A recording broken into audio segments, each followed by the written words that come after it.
guys don't wear white. They don't wear white. They don't wear white. They don't wear white. Welcome to Breakfast and BS with Vince and Friends. Oh! Nailed it, yeah. First time. From beautiful La Mesa, California, and our favorite restaurants in Afantes. Right in front of me is Sergio Stringfellow Top Down Aloysius Sanchez. And to my left is producer Virgil.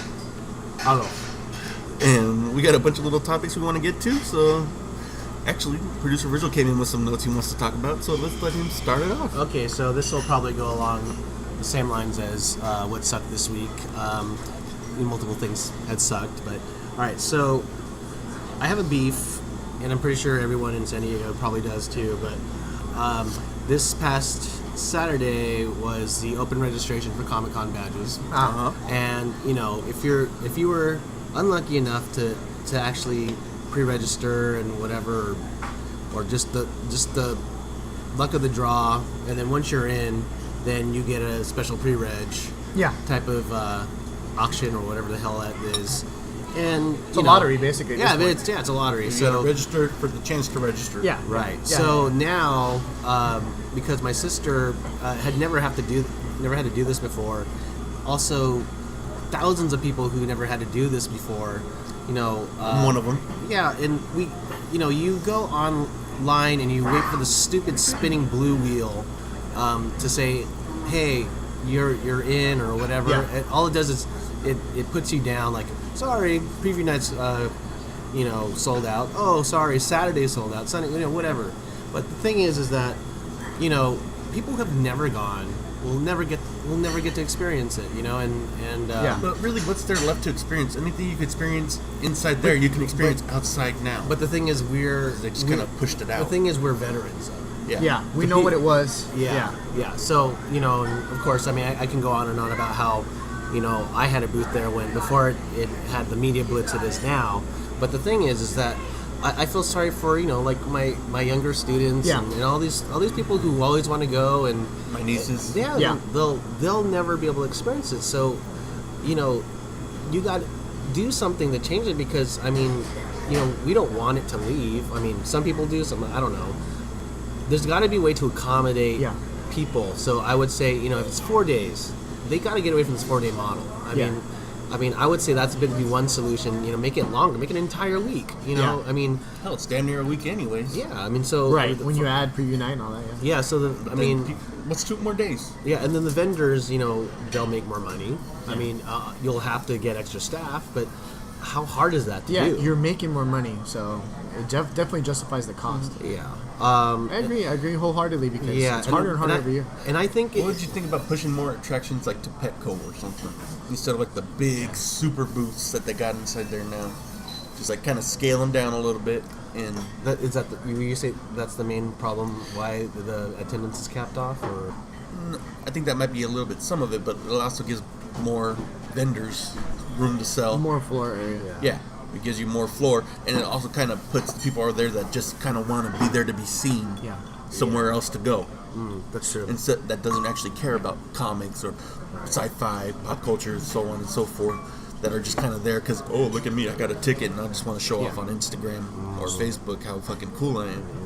So here's an oft-overlooked fact. The convention center here in San Diego, sunny, beautiful San Diego, is actually one of the largest convention center on the west coast of the United States. So I don't think that it's ever going to leave, just by virtue of the fact that, where's it going to go? There's nothing that's big enough to house it, to accommodate it. Right. Pretty much the entire city of, all of downtown San Diego shuts down, pretty much, for that whole week, because people are coming into town and they're gearing up for it and they're partying. And I think there's just, like you said, just extend it to a full week.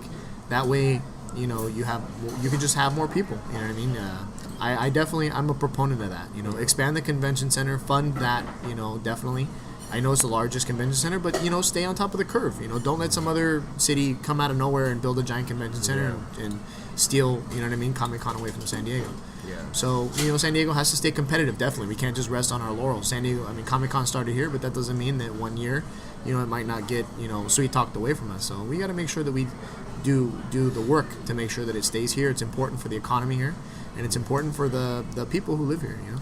Yeah. And I think also too the talk of moving it to somewhere else is just for the convenience of the industry Of course. of the movie people, and it's like, dude, you make your own movie convention. No one, I mean, it's like it's not supposed to be movie con. It's become that.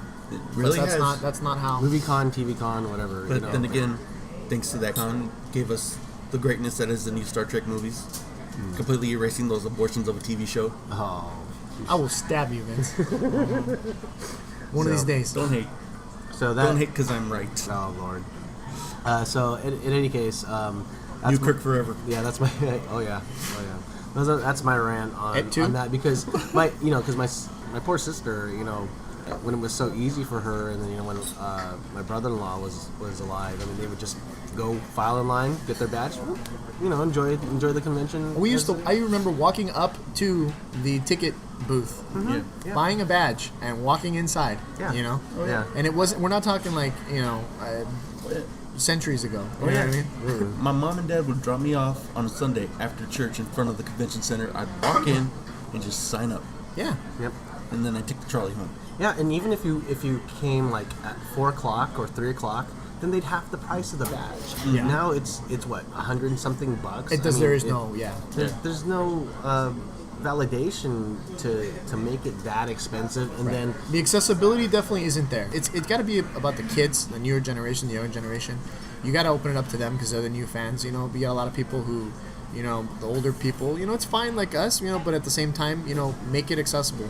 There's a lot of people that want to get in, so they have to address these concerns. I'm glad you're bringing this up because, it's a valid concern. Make it accessible. Make it. You know what I mean? yeah, and and also too, it's like it becomes this kind of elitist type That's, of thinking. that's what I was meaning. Yeah. Yeah, and it's like, oh, I got a badge. Let me take pictures of it and show you what I got. And like back in the day, what does it have to do? You buy a $100+ badge to spend more money. Yeah.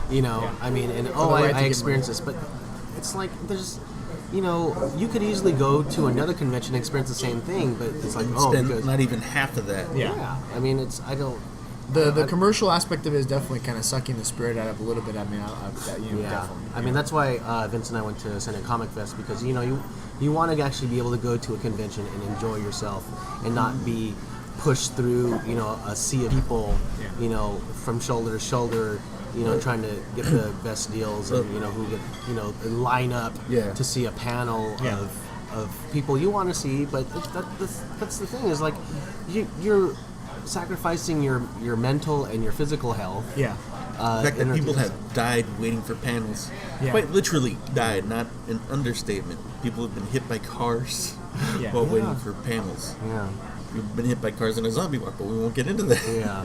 There have been a lot of people getting hit by cars in San Diego, but I think part of the problem too is, like you said, it's grown to the scale where I don't think anybody anticipated. The infrastructure definitely is not set up to support 500,000 people milling around in downtown San Diego. But things can be done to address the situation. It's a little big town here in San Diego. That's what it is. You know what I mean? Yeah. And I think it's just growing pains, and that's one of the events that we have here. That's Love like that band. Little big team. very, very, Another very, band, I'm just joking. very large event like that, that tests all of the infrastructure for the city. It's good. It's because it's an exercise. We don't have that very often. San Diego is very, very laid back town for the most part. I haven't given up on Comic Con yet. I've been going for many, many years. Luckily, this year I was able to get badges again. I understand. People's concerns about what I mean, but I don't know. Maybe I'm just looking at it through rose-colored glasses. The last time I went, Comic Con was like 2 years ago, and that was actually the first time in a long time I had fun. But I went in. I wasn't going at it like when I was a kid and a young adult. When everything started changing and getting more effed up. When it just got super crowded, douchey, and all that. I just went in knowing what it was, and I had a good time. And I think that's what we need to do, but you need to find a way to include more people. So, And that's the thing is you also have, how do you know you're not pushing out people who are handicapped, and how do you know you're not pushing out people who are have anxiety Maybe, issues, or right? have- Because they or don't want to maybe- deal with 500,000. Yeah, I know. Or either that, maybe they're cancer kids or something like that. You know what I mean? It's like, why would you exclude those people? It's like, But it's then, you get a douche that'll buy a ticket for their handicapped parent, so even though their parent doesn't care about it, just so they could get into a line quicker.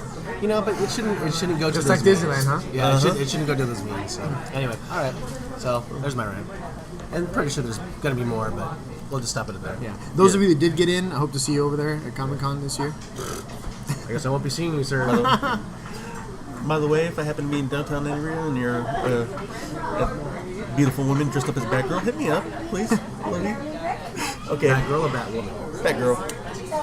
Yeah, he doesn't, we have to clarify. He doesn't need that kind of drama. Yeah. Yeah. And okay. So one of my favorite shows is Lip Sync Battle. I love that show. I do. Is Olivia Munn on that? Huh? No. Was Olivia Munn? No. She wasn't. Oh wait, actually she was on it. She did an episode. Okay. Oh, okay. Yeah, she did. I thought you meant like as a host. No, But- I wish. So they're showing a lot of reruns right now, and on the very first episode they had Jimmy Fallon versus The Rock. And I'm watching it, and I'm just, God, I hate Jimmy Fallon. Jesus Christ, that guy is not freaking funny at all. I didn't like him in SNL. I didn't like his shitty wannabe movie career. I don't like it that he's freaking hosting late night. And that people are just buying his freaking shit flavored ice cream and calling it rainbow sherbet. Jesus H. Christ. What the hell, world? Please, save me. If there's like a Colombian sniper out there that would love to do me a favor and just take one quick pot shot at Jimmy Fallon, I would be forever in your debt. Sweet Lord, baby Jeebus. I don't ask for much in this world, but can you let him become financially wrecked, and so we never have to see or hear from him again? Oh my God! All he does is prey on nostalgia in people, and then people are like, "Oh my God, he's a genius." No. He does a halfway decent Neil Young impersonation, and he just freaking preys on the nostalgia of the Fresh Prince of Bel-Air opening or with the Saved by the Bell reunion. Oh, I want to freaking Johnny Cage freaking nut punch him repeatedly. Yeah. So, see, that's the thing is they needed someone to replace Jay Leno. But they had Conan. Yeah, they did. They had an totally. extremely worthy successor Yeah. in Conan O'Brien. Right. Very true. But we can think of another person. We talked about previous Kevin Smith. Same thing. Yeah. We don't know how these people get elected into office. But I agree with you. I gave Jimmy a chance. I tried to give him a chance. And I'm like, I get more laughs out of Jimmy Kimmel. I don't watch Jimmy Kimmel very much, but I mean, you can tell he's trying. And then You know what? Jimmy Kimmel has something Jimmy Fallon doesn't have. Talent. yeah. He's just a cute, unassuming guy that people think, oh my God, look at him, he's so adorable. I'd be saying the same thing about Sergio if he shaved every once in a while. But Thank you. Jesus. Oh. Yeah, and when he had Paul McCartney on, and I was watching for Paul McCartney, and then Jimmy does this horrible impression of him in front of him. Yeah. And I'm like, dude, I do a better impression of Paul McCartney than you, man. It's just like, I'm not sure if that was the joke that was so bad, or but if it was, it still wasn't funny. It really, because Paul was just kind of staring into space. All right, I guess that's supposed to be me. Yeah. The impressions are pretty painful at times. I mean, maybe his Robin Williams is okay, but that's about it. Yeah, but, But I know. I mean, you could. Whose isn't? Nano. Oh my God, I'm giving you a late night TV show. Thank you. yeah, okay. Sweet Mama Pajama. Thank you for. All right. You know what? I'm gonna skip one on my list. I want to talk about, Sergio kind of knows about this, Ghost Rider Spirits of Vengeance. Oh, It was my on God. TV the other day. Because I'm a glutton for punishment, I fucking watched it again. Mind you, I haven't watched it since I saw it in the movie theater, and it's one of Sergio's favorite stories to tell. My reaction to the movie, so I'm gonna let Sergio tell the story. So, came home one day from work. Vince and I were living together, at the condo here in sunny San Diego, and I knew that Vince had gone to go watch Ghost Rider: Spirit of Vengeance, And this memory, very, very, very, very, very, very fond for me. Well, it was a terrible moment for my friend Vince, but a very vivid memory for me when he comes upstairs, because I was upstairs, a two-story condo, and then I hear him lumbering upstairs with this look of just sheer defeat in his eyes. And I'm like, what happened? You went to see the movie, like, how could you, what's going on? He looks at me, and this is what he says, and the only thing that he says: imagine a taco the size of this house, filled with shit, and then he walks in his room and slams the door. And my God, at the time I wasn't laughing, but now, I think back on it, and it's just absolutely hilarious because, the amount of pain in this man's eyes. Vince, I never want to see you in that much, distress ever again. I don't want to see you in that much distress Such again. a happy, happy guy to see him in that much pain. Very, very, very terrible moment. Did you Very see that with Thrash? Yes, I did. I did. Did he laugh at you the whole time too, or just? I think we were both like in shock and awe about how bad it was. I felt like it was fucking Raiders of the Lost Ark. Don't look directly in. Your face is gonna melt. Yeah, that's what happened. I had my face melted, and I knew the Ghost Rider one was a horror movie, but I enjoyed it. Ghost Rider is one of my favorite Marvel characters. He's top 3, as a matter of fact. Danny Ketch, not Johnny Blaze. I want this known. So I was like, all right, dude. It's from the guys that did the Jason Statham movie, Crank. Okay. So I was like, I loved Crank. So I was like, How bad could it be? Yeah, how bad? Oh my God. Oh, sweet hell. And the fact that I was putting myself through watching it on TV just because there was nothing else better on. I'm sorry, world, there's no redeeming that movie. Nothing. No, just so horrible. The fact you give it another shot on TV just speaks to how much this man loved. He was like hoping that magically somehow Maybe the know, censors will yeah. make it better. Yes. the commercial edits. Yes. Well, I think that's why I watched it for as long as I did, because, it softened it. Okay, it's not as bad as I remember, but that's because I was watching the commercials and actually enjoying the commercials more than the movie, and it kind of traumatized me over it. Oh, you've stolen part of my soul, movie. I've never said this to a movie before, and I hope I never have to say it again, but you've robbed me of some of my soul. Soulless, soul-stealing movie.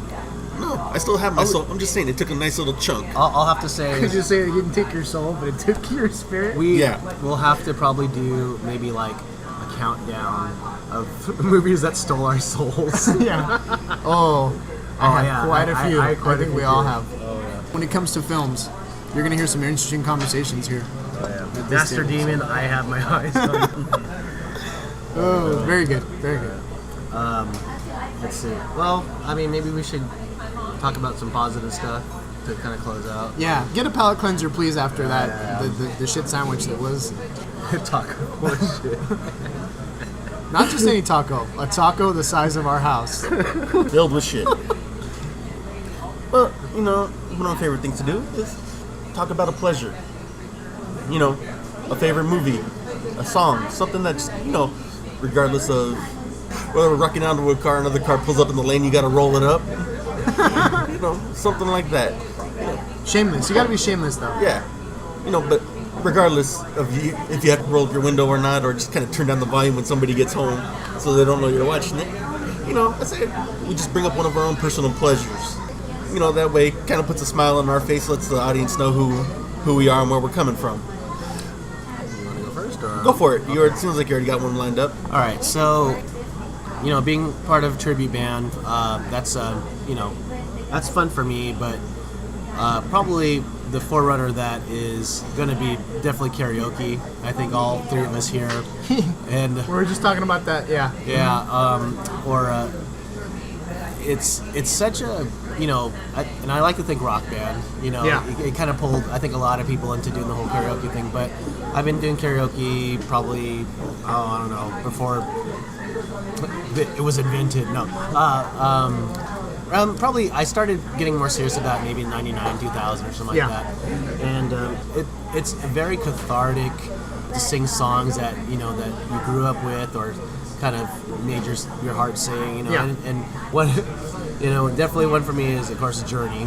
I love Journey to Hell. Oh, come on. You And hear to Don't Heaven. Stop Believing, you're fucking... Oh, yeah, come on now. Especially during karaoke, Yes. you're like... and then I always warm up with a Beatles song, and then whatever comes along, because the thing is, Don't be looking at me. I'm keeping my mouth shut. I know. I'm not talking about the extremely overrated Beatles. Vince, not a Beatles fan. That's okay. Not a Beatles song. Not That's for okay. everybody. That's okay. All entitled to our own opinion. Yeah, So- not a Star Trek fan. That's Yeah. not okay, by the way. I will be stabbing him after the show.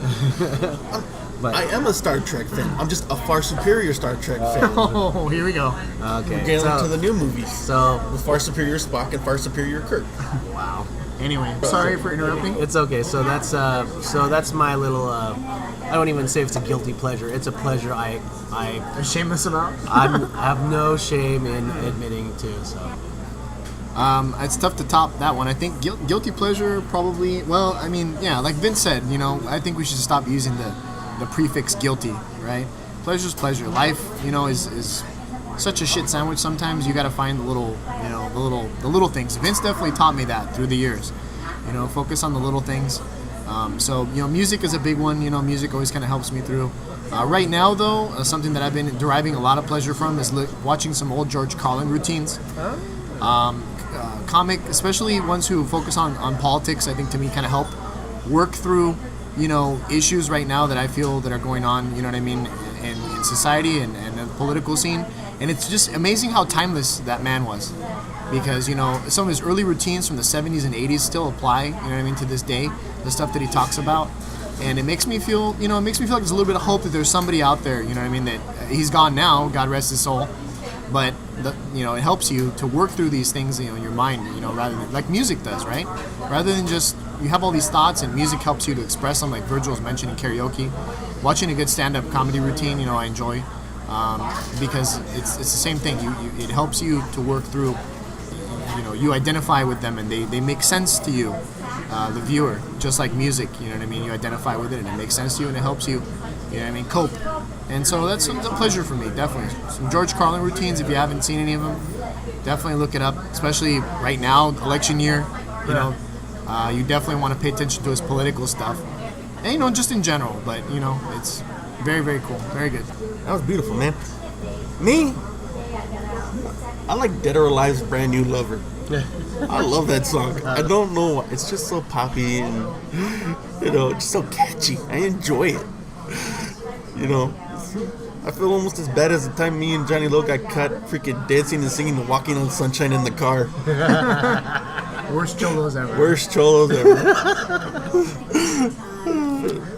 But that song just makes me happy. I don't know why. I just enjoy that. I know some people think Dead or Alive. They just think you spin me right round, baby, right? Yeah. I enjoy Brand New Lover. It's just, it makes me happy. Yeah. Something about 80s freaking British dance. Yeah. Whatever you want to call it. What was it called? New Wave? Yeah. New Wave. Yeah. Yeah. New Romantic. I enjoy it. I know it's not the best music form there is out there, but that's okay because it's a pleasure. I mean, Oh, it had its moments. Yeah. For sure. Yeah. yeah. There's a lot of genuine fun that Right. goes into those songs. Yeah. And that's why you just, you can't just not sing along. Yeah. It's a lot self-serious. Very self-serious now. And then if you watch the music video, which I suggest you do go to YouTube, watch Dead or Alive, Brand New Lover. Oh my God, it's damn ridiculous. It's like neo-Western, Pure 80s? semi-African. Oh. I can't describe it. It's great. It's undescribable, which is a good word. Yeah. So we'll leave you with that. Go do some karaoke. Listen to some George Carlin. And when you got a chance, dance like no one's watching to some Dead or Alive. So thanks for stopping by. Breakfast and BS with Vince. I'll get the check.